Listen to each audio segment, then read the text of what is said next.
All right, we're going to continue with our media availabilities. We are now joined by our Championship 4 drivers. We have Denny Hamlin, who is the Bush Light pole sitter for the race tomorrow. We have William Byron, who will be starting second, Kyle Larson starting third, and Chase Briscoe starting 12th. We will go to questions. Please raise your hand. We'll get a wireless mic. We'll start here with Holly, then go to Zach and Bob. Thank you. Denny, Holly Kane with the Nascar Wire Service. If you could just talk about how important you think this pole position will be, or not, but I would imagine it's important to you. I mean, it is important. I think it's a little bit less than normal, just simply because I think a fast car is still going to make their way to the front, especially with this new tire, and we got some good fall off. Obviously, the timing line got moved back for the first stall, so it's an advantage. It's small. Come up here to Zach, and then we'll go to Bob. Zach Sterniolo, NASCAR.com. Chase, there were a lot of things going on for you in practice yesterday. How did the car feel today? I know that qualifying 12th probably isn't what you wanted, but how did it feel? Yeah, I mean, yesterday it definitely wasn't smooth by any means. But, yeah, I would say, I mean, I felt like made improvements on it. And, yeah, I felt like, truthfully, that was a really just bad lap I ran. And was kind of surprised it was even 12th to a certain extent. So, yeah, I know that they're going to continue to make it better. And, like Denny was saying, there is a ton of fall off. Good cars are going to be able to go to the front. I have no idea what my car is going to do in the long run. I think I ran 7 laps, was the longest I ran yesterday. But, yeah, I think if your car is good, you're going to be able to move around. I'm going to stay in the front and go to Bob, and then we'll go to Kelly, and then Jenna. Bob Pockers, Fox Sports. Denny, you seem to have maybe slight concerns about clutch and brakes. So how were they today, and any concerns for tomorrow?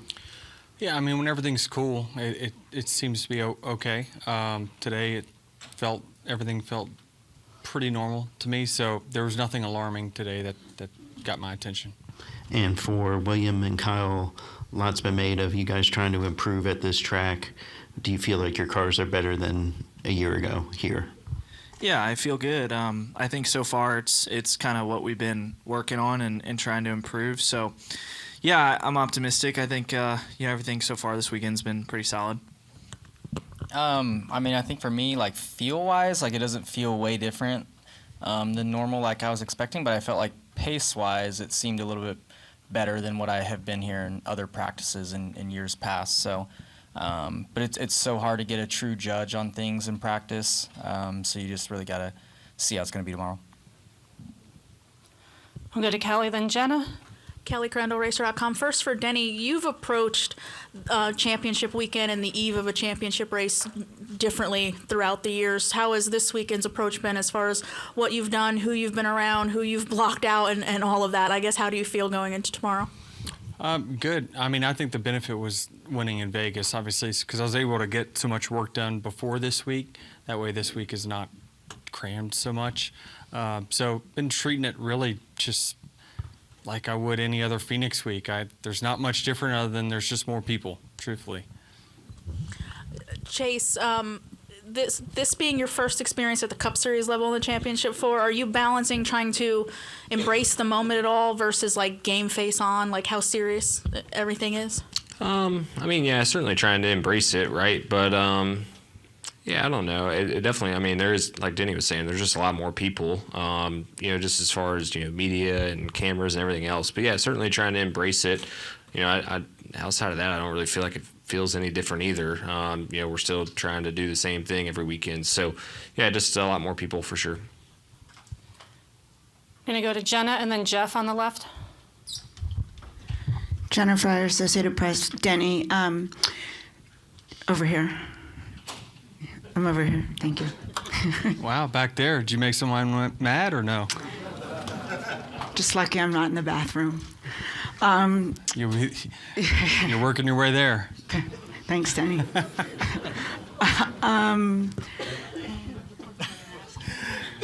Do you have a question? Yeah. So is everything going? He's right behind you. So just watch what you say. What are you doing? What are you doing? Lightening the mood in this room. Good Lord. Is everything going too well for you? Like, is it lining the up? old whammy. And does the first pit stall, does that help you not speed? I'm not in the top 10 or even 15, I don't think, of speeding this year. You've got 5. I do. Yeah, they're not all the same. Some of them when you're crashed, you just test the limits to, right? Mm-hmm. Yeah, some of them are not real. So, like, competitively, I feel like I've got a couple. I mean, I don't know. It's the pit road. It's got some bends to it. It straightens out, then it bends again. It's got some different characteristics to it. But overall, I feel confident that we can execute this weekend the way we should. And yeah, I mean, the number 1 pit stall is, years past was a big advantage, right, Kyle? Yes. Yes, definitely. So was my pit crew, though. Yes, yeah, that too. But it did go away over the last couple of years. But it's still, I mean, it's a fraction better. But for myself, it probably takes a little bit of pressure of having to get all of it on my portion rolling. So we'll see how it all goes. But I feel. Are you getting concerned that everything's going too right? No, I don't think so. I mean, you can only help the things that you can control, and obviously, we'll just do the best we can tomorrow for 312 laps. I hope it's enough. Thank you. Go up front here to Jeff. So now, what do you guys do for the rest of tonight? I mean, not that I'm not like trying to invite myself to whatever you're doing, but what are you like? Do you go to dinner? Do you watch Xfinity race? How do you process the rest of this day? I mean, I think it's probably different for everybody, but yeah, just have some kind of personal time and some friends and family that are in town. It seems like everyone kind of comes by the weekend, so yeah, just kind of do all that stuff and try to keep yourself in whatever feels normal to you. Yeah, I mean, I think treating it normal is always good. So, yeah, as they've all mentioned, more people in town. So, yeah, I'll get dinner with my friends and family and watch the Xfinity race, watch Game 7 of the World Series probably, and haven't decided if I'm going to sleep at the house or the bus, but we'll fight that battle when it comes. Yeah, I mean, for me, I'll go back and probably, listen from my wife how bad the kids have been and how hard it's been all day, and then maybe change a diaper, potentially, hopefully not, and then yeah, just go to dinner with my family, then probably look at some data to figure out why I'm so slow.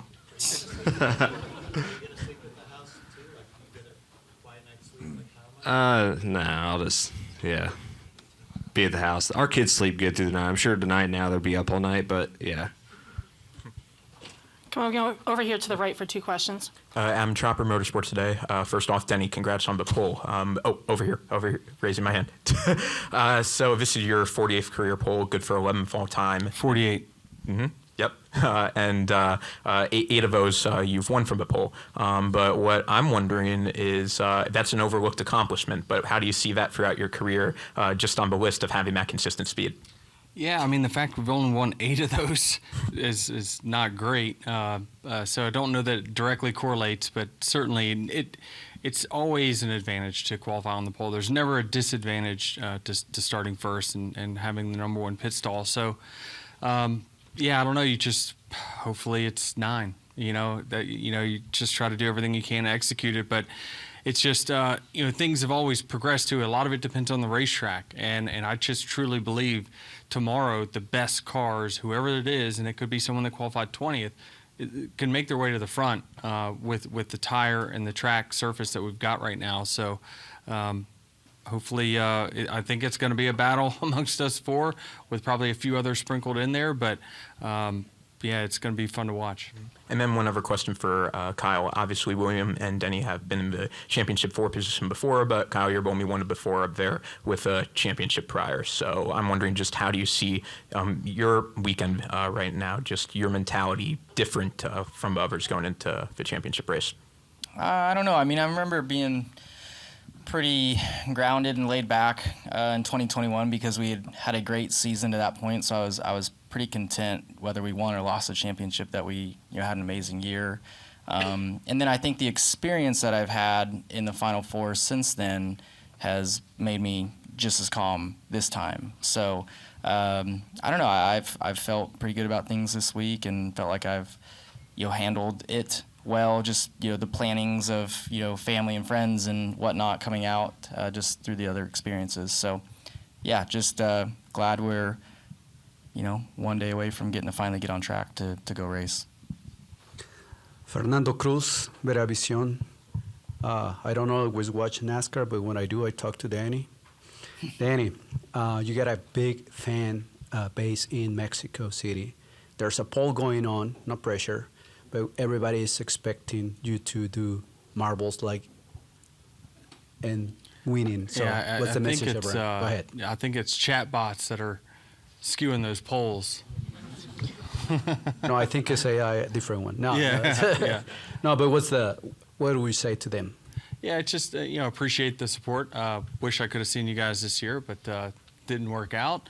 But yeah, it's just Mexico has obviously been a big part of the NASCAR schedule this year. Going down there was a great event, and now the fans, when we raced down there probably 20 years ago, the fan base was big. They loved motorsports down there. So just tell them thank you, and hopefully we can deliver. We're going to go to Matt and then Jonathan. Matt Weaver, motorsport.com. One for Denny, then Denny and Chase. Same question asked earlier, but a different way. In the next-gen era at Phoenix, the pole sitter, or the best qualifying of the four, has won the championship 4 of the 5 years. Your reaction? Every time's different. I mean, I don't know. Did Williams win from last week, just automatically give them all this momentum? I finished last. I don't really think it's just this sport is so week to week, and it's just so it's hard to draw. And I know there's always connections to statistics, but again, there's just more variables this time around, and so it sounds good. It really does sound good, but statistics don't do the work. And then Denny and Chase, Coach was right there in the trenches with y'all. I saw the picture, Chase, you were with your guys too. On one hand, does that extra pressure create intensity or tension, or is it just nice to have Coach be right there with you guys fighting for this championship with you? For me, obviously I'm newer than what Denny is, right? So just for me, just to get to see how dedicated Coach is. I mean, he's been at every practice session, qualifying session. He flew to Mexico City by himself just to come watch his race. So, yeah, it's pretty cool just to see how involved he is and how invested he is. And, yeah, definitely I noticed him, in the garage yesterday, and I think it just says a lot about how dedicated he is to obviously NASCAR and just how bad he wants to win, too. He is. I mean, he is a workaholic. I mean, that's kind of just you could just drive by JGR any given 8 a.m. during a weekday, and his car's out there. He's just he leads by example, and I think that's how he gets the most out of his people, as he leads by that example of his work ethic. And the guy's invested. He's walking that shop floor each and every day, going to every department, figuring out how we're going to make our cars faster. We'll go to Jonathan, Wolfgang, and then Cole. Jonathan Field, the racing experts. William, this is for you. That 24 car, I know it's been 24 years since it last won a championship. Got a scheme that looks kind of calls back to that drought and everything, the championship drought. What can you say to fans, and what would it mean to you to be able to break that championship drought? Well, I mean, I think it's awesome that I drive such an iconic car and such a cool paint scheme. It looks like a Hot Wheels car. So it's it always looks great on the racetrack, and you always kind of know Exalta's going to do their best to give you something that is, just the best looking car out there. So it's nice.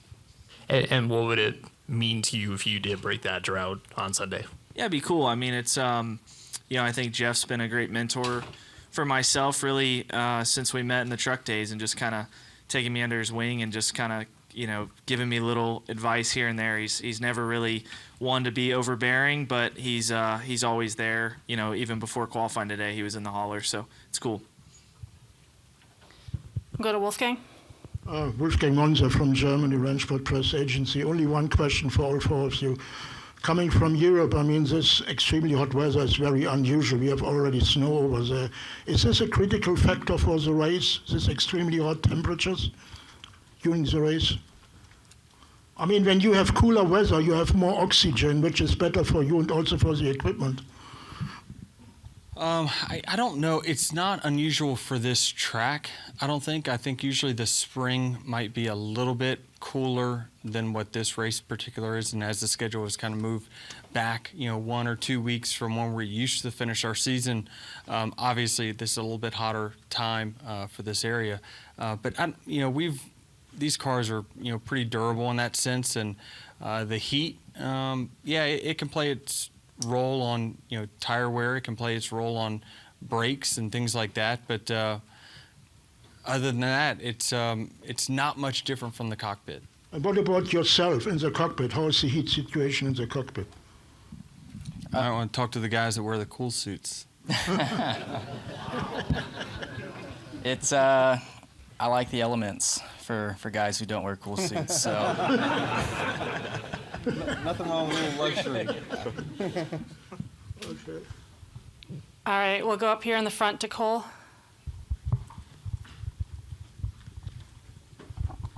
Cole Kusaman with Arizona Republican Speed Freaks. For Chase, you mentioned earlier, kind of going back later tonight and seeing why you guys are so slow. It's been a tough start to the weekend, obviously, but what are some positives that you and the team could take away from what's transpired so far this weekend? I said slow. I was kind of joking. I mean, they're 1, 2, 3, and I'm 12th, right? But yeah, I think just trying to go back and see what I can do for tomorrow. I didn't get a lot of practice laps, so I don't really know what my car is going to do on the long run. So that's the big thing, is just trying to, go and see, how the cars drove differently from lap 1 through 5 to lap 20 on. Just because I don't know how my car is going to drive, but just trying to kind of see how they're going to trend. That'll be the biggest thing. And then you mentioned the lack of track time, obviously. Is that something where you can kind of collaborate with the other teams, or is having Denny competing with you for the championship kind of limit that? No, I don't think so. I mean, we still can see, everything, right? Whether it's the 11 or the 20 or the 54. So I think that was the good thing for us, is that, after our short practice, we at least could still go see what other guys were doing and what worked and what didn't work. And it's not like it's really foreign territory. I mean, maybe we got 20 minutes of practice. Well, that's what we typically get. So, yeah, I'm not too worried about that. Thank you. Go to Davey in the back. Davey Siegel with Sirius XM NASCAR Radio. This question's for William, Kyle, and Chase, and Denny if you want to weigh in. You can too. But it seems like this week and just the last few, the fan sentiment has been overwhelmingly positive towards Denny to get that monkey off his back and win the championship. I mean, Jeff did a poll earlier in the week, and Denny got 50% of the vote that people want to see him win. Does that surprise you three at all? I mean, I don't really look at the app, Twitter, so I don't know. But does it just surprise you, just the fan sentiment? That's how you know it's called X now.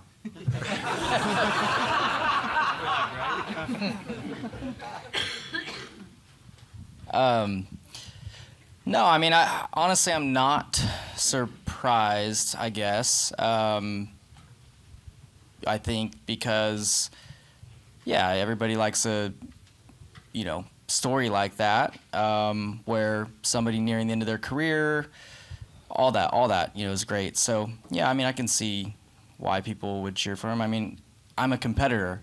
I obviously want to win, but it would be really cool, to see somebody who's put in so much time to this sport and been so close so many times and 60 wins. Like, I agree, So I'm gonna want to kick his ass tomorrow, but it's not gonna kill me if he wins unless he runs me in the fence again. I mean, it doesn't surprise me. I mean, I think anybody with common sense knows that Denny's more than capable of being a champion. I mean, you don't win 60 races, and I think it would be a shame, right? If whenever he does decide to hang it up, he would be the best ever that's never won one, right? And I think everybody knows that he's more than capable. And I mean, even myself, right? Like Kyle said, I'm a competitor, but like if I don't win, I want Denny to win, just so he can kind of have that, on his resume. So I think it doesn't surprise me at all that the fans feel the same way. All right, we're going to go to Kenny in the middle there, and then we'll wrap up with Reed. Kenny Sargent with Speed Freaks. And following up on that, Chase, this is for you and Denny, and then Kyle and William. Coach Joe Gibbs, who does he want to win the championship? And who does Rick Hendrick want to win the championship? I don't think it matters. It pays the same, whichever one wins. I agree with what he says. I'm a car owner. I can tell you I wouldn't care. Either one. Yeah, I mean, sentimentally, I would say, yeah, you definitely would rather see Denny win, but it pays the same. I mean, I know which two he does not want to see win, so. Yeah, I feel like, I don't know. I don't have kids, but you're not supposed to have a favorite kid, right? I don't know, right? Isn't that how it works? Yeah. All right, we're going to wrap up here in the front with Reed.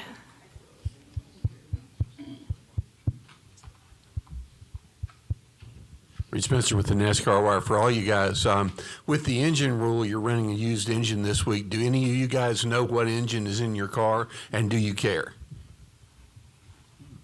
I think mine came out of Chase's Martinsville car last week. So, yeah, Cliff and everybody had a long night, Sunday night, getting it out and getting it ready. I have no clue.